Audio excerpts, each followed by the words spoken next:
depends on where you find that empathy. Look at the Not necessarily tribal or regional. But I have said that.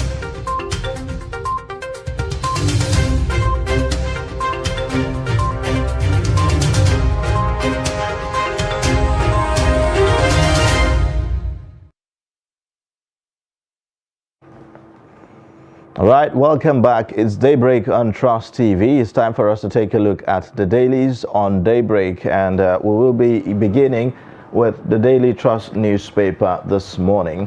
The lead story talks about the elections, of course. It says INEC gets cash for elections. Recall that a few days ago we reported that they were yet to get the cash. Now they do.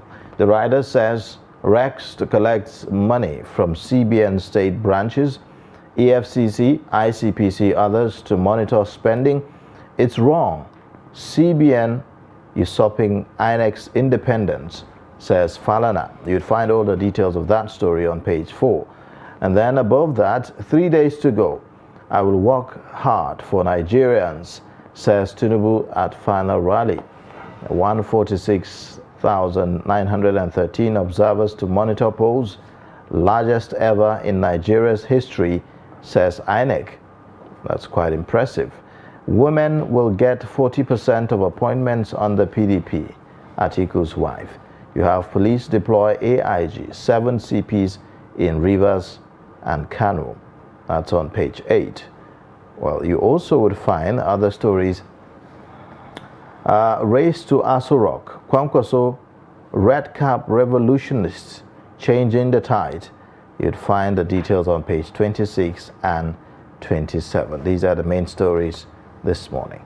Now let's take a look at the Guardian newspaper.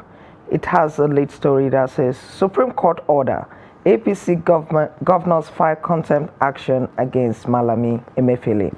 And then the first rider, presidential directive on 200 notes stands, CBN insists. The second, to arrest, prosecute anyone spreading fake news.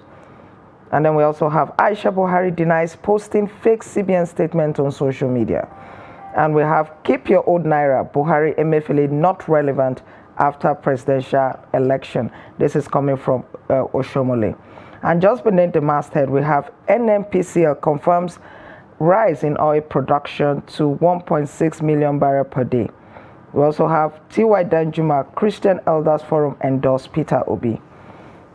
Still on the Guardian, crack in ACF as chieftain disowns scribe, names Atiku not anointed choice. Shiites to announce preferred candidate before election. And beneath the pictorial, we have INEC to observers, don't interfere. Accredits 146,913 to monitor poll. We also have 3 days to presidential election. Gunmen burn houses in Imo. These are the major stories on the Guardian for today. All right, now on the Punch newspaper, Naira crisis. Cash-strapped Nigerians bank on Supreme Court as hearing resumes today. You have also governors demand Malami Emefiele sanctioned for contempt of court. Banks extend 1,000 Naira, old 1,000 Naira, 500 Naira notes collection mop up to April 10. You have a panic in black market as dollar Naira rate fluctuates sharply. Now at the very top above the masthead, you'd find police Amotekun nab suspects with fake news notes. Kerosene price rises by 136%. 5 police chiefs posted to Rivers, CPs redeployed. You have also other stories beside the pictorial. Organ harvesting. I reported Ekwere Madu to police, says victim. Anambra killings. Panel begins on site assessment. IG rejects RRS. So these are the main stories on the Punch newspaper this morning. And on to the Nation newspaper, we have a lead story that says, colorful roadshow draws curtain on Tinubu's campaign. And then the rider, Buhari, I congratulate next president. There's another rider, crowds cheer APC candidate riding on open vehicle. from airport through Oshodi, Mushin, Ojuelegbato Stadium. And then above the masthead, we have Naira crisis. States file contempt action against Malami Emefiele. And these are about the major stories on the nation for today. All right, now on the Daily Times newspaper, the lead story says 3 days to polls.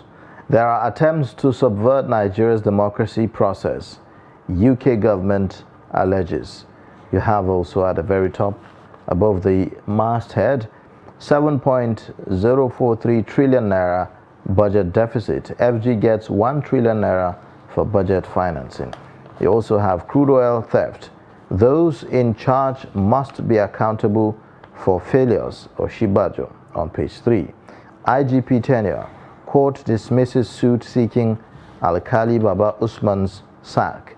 So these are the main stories on Daily Times this morning. Let's get perspectives to some of the stories that we have this morning. We have in the studio the former Director of News, Voice of Nigeria, Ben Sherman, with us to talk about some of these stories. Thank you so much for joining us on Daybreak. My pleasure. Thank you, as usual. Well, it's 3 days to the elections. Quite a lot unfolding. Today we are expecting the Supreme Court to hear the matter. We're also seeing that the governors are going ahead to also file contempt charges against the governor of the central bank and also the attorney general of the federation. So preparations are quite tight.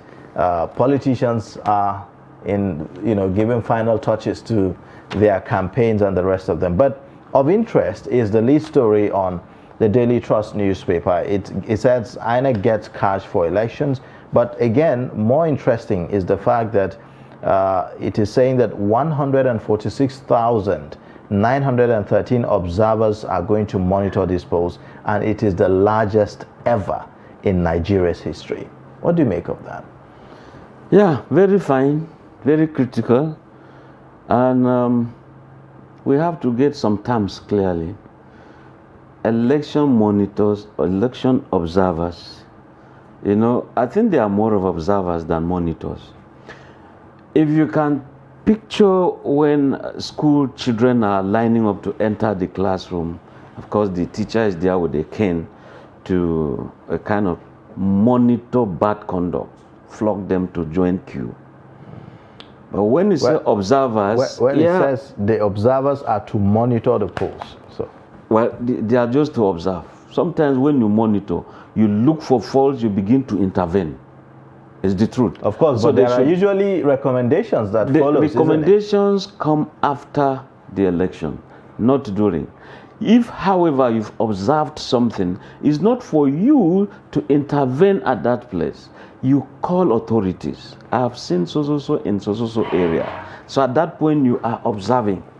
But when you monitor, you look for faults and you begin to intervene instantly, when indeed that is not your priority. But having said that, the money is now available. Going by what you've read, INEC is releasing. Yes, but I want to get your take specifically on the fact that this is the largest number of observers that we've had in Nigeria's history. That's what INEC is saying. Exactly. What is so interesting about these 2023 elections? I mean, if all the while you've been having insecurity here and there, some people are running away, even some Nigerians are flying out. The one after the election, to them there's going to be crisis. But you now have foreigners coming in to kind of ensure they see what is happening. And with this large number, if you look at the deployment, there is no state they are not going to. Even Anambra, where you've seen some people, Imo rather, where some people have been killed here and there, I mean, they are going there. Is it Borno? They're going there. Zamfara, they're going there. They're going to all these places. So of what interest is it to them? I mean, the fact is that they want to see Africa's largest democracy. Africa's, I mean, we are trailing. I mean, we in terms of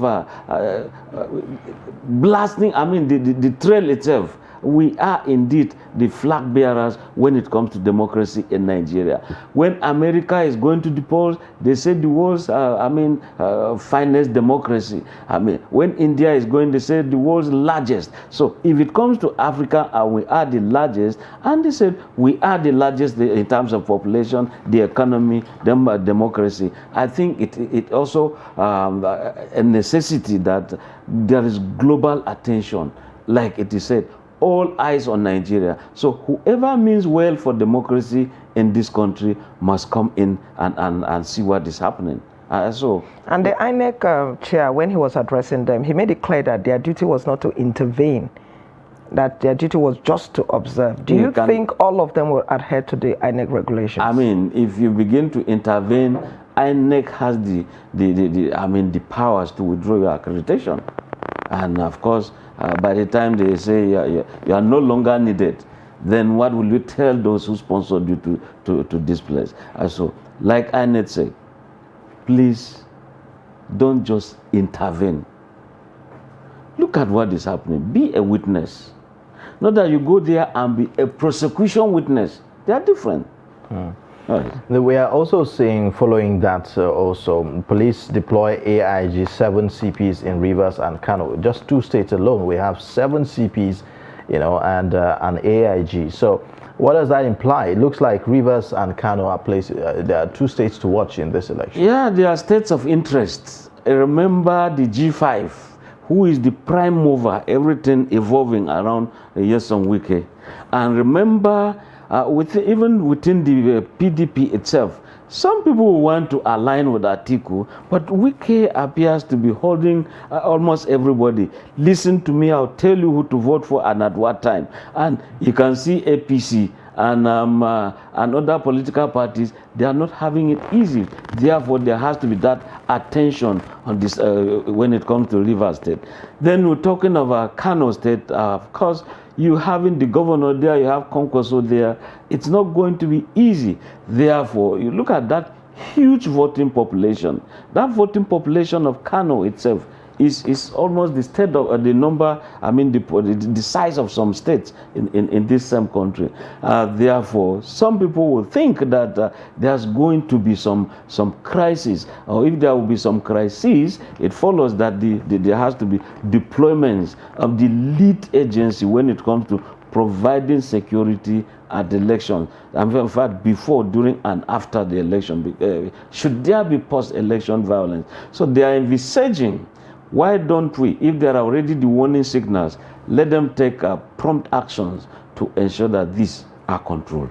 So INEC says it has its money now. So, that means that the election is going to hold as scheduled, right? They've been saying they are ready, and however, they cried over shortage of money. Today, we are seeing the screaming headlines. INEC to receive their money today, and you go to central banks in every state where you collect your money for deployments. Having said so, we also have to look at security agencies are ready, and in terms of using transport associations, look at the case with Olomo or something, MC Olomo in Lagos. The court is saying, look, some people went crying. Why would this man, who is indeed championing the cause of APC, be the one again allowed to ferry some electoral materials? That was why some people cried to the court and said, protect us, and the court wiped their tears. But one is worried when it comes to telecommunication services, where today when you want to just do some financial transactions, you just see that there is just no service. What will that day look like? We expect that the security agencies should stand firm to ensure that those GSM provider services should also be on top of their game. It's not a time that some people will say, oh, such cell, such other places that were supposed to serve this mass in so area failed us. It shouldn't. This shouldn't be the time that GSM providers should fail Nigerians in terms of voting, in terms of transmission of election results, because we are saying it's going to be electronically done, and you do it with the provision and support of GSM, I believe. So we should, hold them accountable too, so that we know they've done very well. All right. And we expect that they do well. All right, on the front page of The Guardian, we have the story here. T.Y. Danjuma, Christian Elders Forum endorse Peter Obi. We also have Shiites announce preferred candidate before an election. I mean, to what extent does this, how far does this go? It's a democracy, right? So should any group really endorse a particular person? Isn't every individual expected to just go cast your votes according to your conscience and your belief? Why all these group endorsements? Well, even the president is saying, vote for the candidate of your choice. So when you have a group endorsement, you still find out that, some people, no matter what, they are die-hard followers of Asiwaju.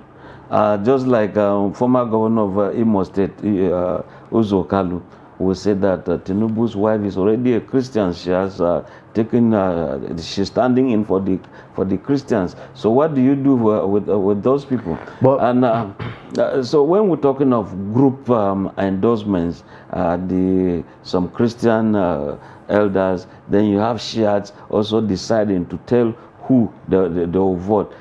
Sometimes religion and politics may not mix very well. Sometimes, and we have seen that there seem to be a much more blatant endorsement in such a manner in these elections, where you have religious leaders, you also have politicians targeting ethnic groups. So, for instance, we had also the governor of Bauchi State saying that Fulani should vote for, his candidate and the rest of them. When you hear that, it just seems like politicians are heating up things and are even making the political process much more complicated.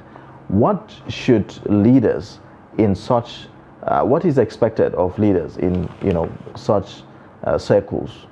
Now, you see, if such leaders have chosen to align this way, it is part of this the beauty of democracy. Shouldn't they align individually? Like they are at liberty to align, but not to, tell a particular group, go for this person. Yeah, you see, when I said it is their own right within the democratic confine of practices, you can see my fingers are pointing at me. It's now left for me.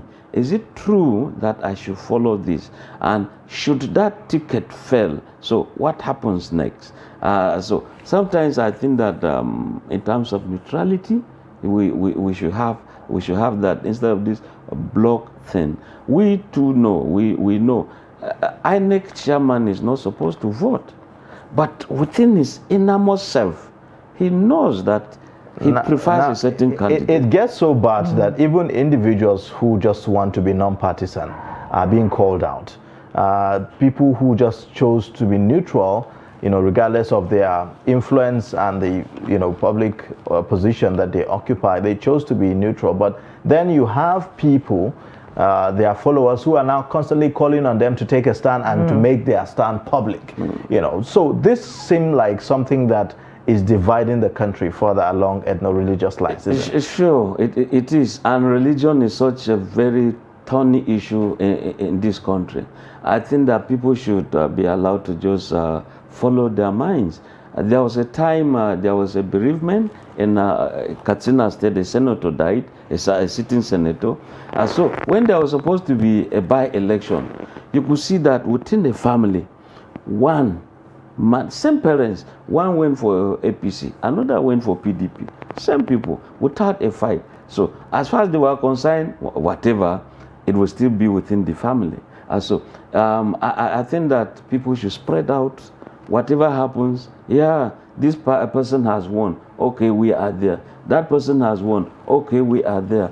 And if you put all your eggs in one basket, that's the danger of it all. Okay, there's another story here. Today, the Supreme Court judgment, not judgment per se, but the Supreme Court is expected to hear the matter between some governors and the federal government regarding the cash crunch, the Naira redesign and everything. And we are also seeing that the governors, APC governors to be specific, are filing contempt action against the Attorney General and the CBN Governor Emefiele. How will this impact on the elections? This is just 3 days to general elections. We might be seeing a protracted kind of a case in this matter. You see, when the Supreme Court granted an interim injunction, they're just for a while, maybe 7 days, or about, I'm not a lawyer, but when they say it is for the interim, some complainants will usually rush to the court and say, please help me to stop that person from doing so, and we now say, okay, we grant this. And once that interim period passes, it has passed. Something now starts, and that was why last week there was the proper sitting. Let us now hear your case, 2 sides, and the federal government went.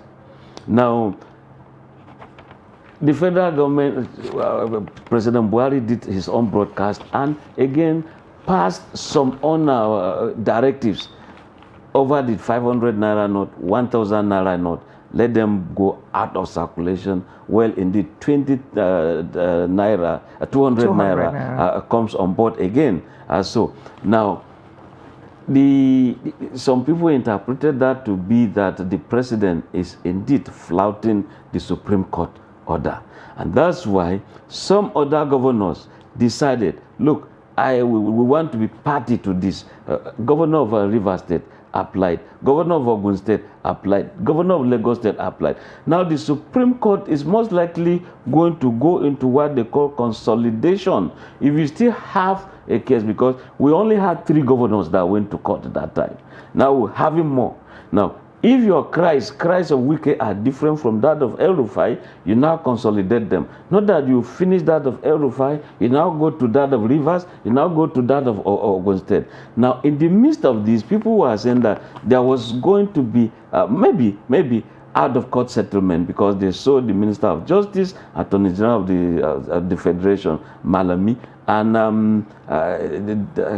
the CBN, that they met even with the governors. So some people said, okay, there was going to be something nice, so to speak. But suddenly we're hearing that they filed contempt charges against Emefiele, CBN governor, and of course the Minister of Justice. So would that again be consolidated today, or it is a different thing altogether? So that's why I'm saying it's still going to be a long kind of a thing. Okay. Then you look at the outburst of Ashumale, said the president and CBN governor will be irrelevant outside election this Saturday. I tell you, they are very relevant till they hand over. Okay. All right.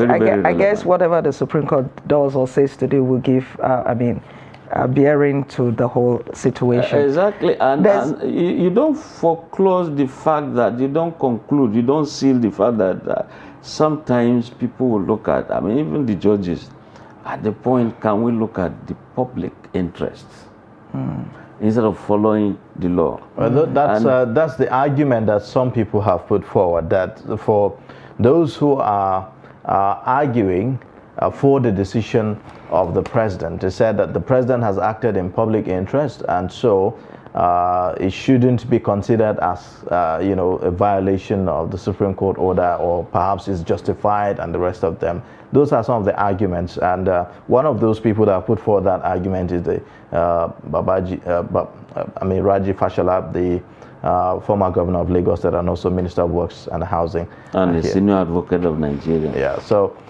those are the angles to to the whole conversation. You find that even in the same cabinet, from members of the president's cabinet, there seems to be a division as to where this matter stands. But we see how the court will deal with this eventually today, and we await what comes out of that. Okay. Well, all right, on the page 6 of the Daily Trust, there's this story the woman burnt alive as gunmen razed 5 houses in Imo.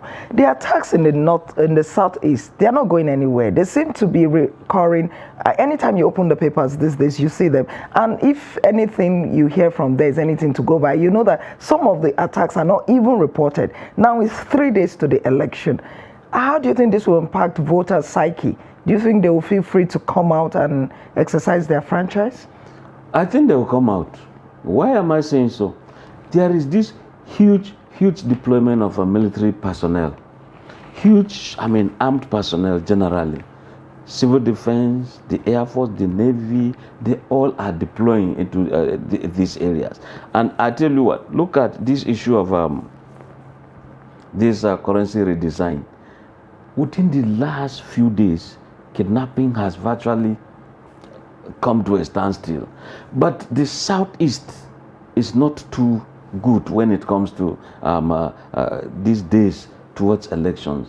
You still target you still aim at soft targets. This woman burned, they said very elderly woman, and you target government institutions, the personnel, the facilities and all that. So in spite of that, people love democracy.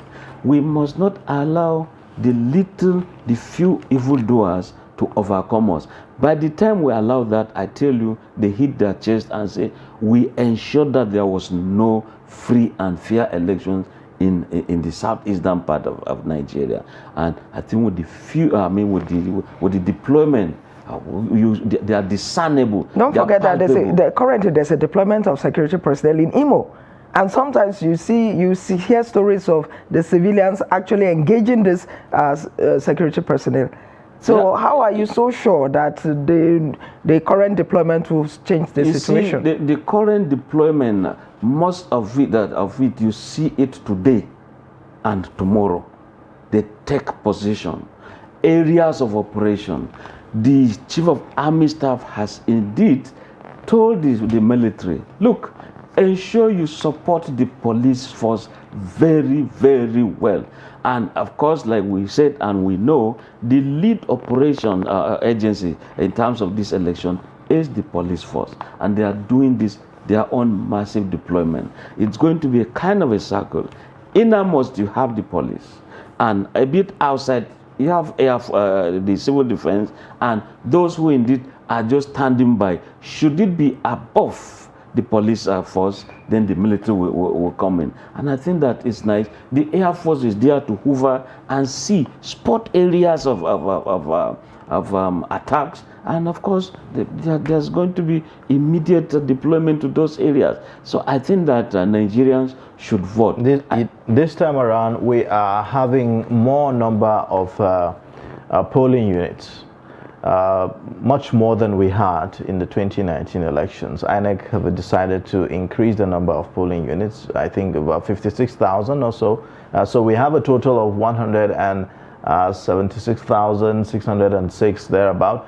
So how many security agencies are we looking at really to spread across these polling units? What has changed in the number of our security personnel? Yeah, you see, the truth of the matter is population keeps increasing, and that's why INEC has to also increase polling units.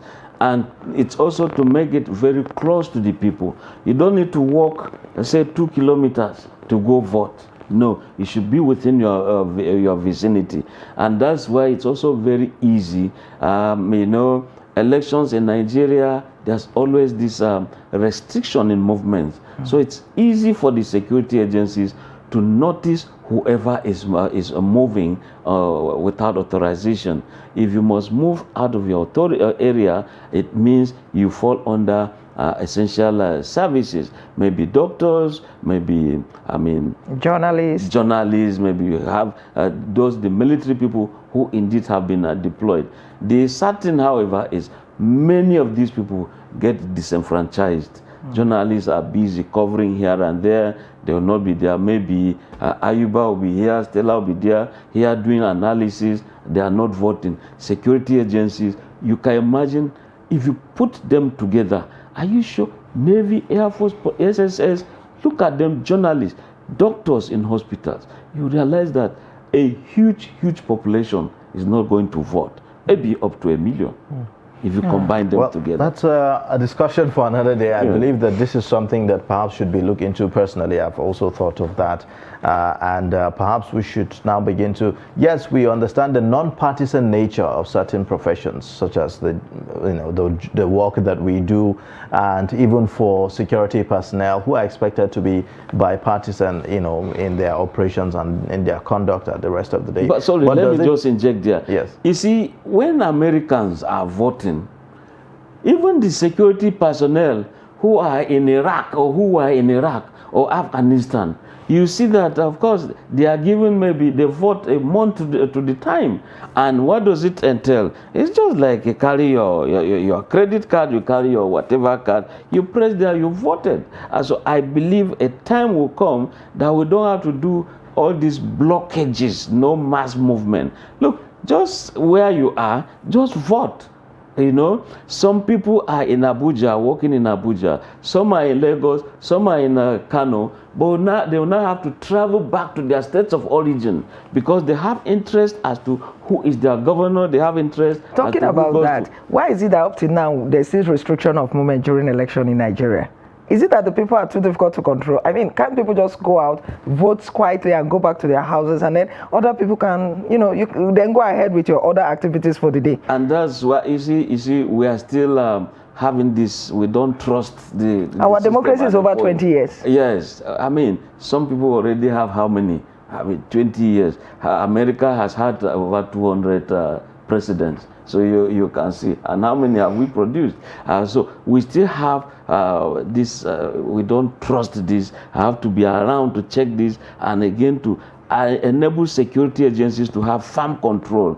The fewer people you have in the streets, the better when it comes to control of mass movement, and even miscreants or those who indeed will feel the one society turned upside down. So I believe one day, with progress, maybe the 10th National Assembly, before you know it, they now say, look, we're going to do all the elections one day. All right. One single day. And it's doable. All right. Thank you so much.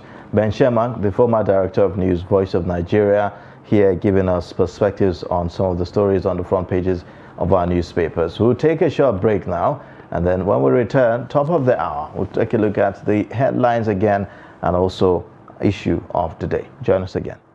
But in a situation where you find that a person look like the same, Not necessarily tribal or regional. because I have said that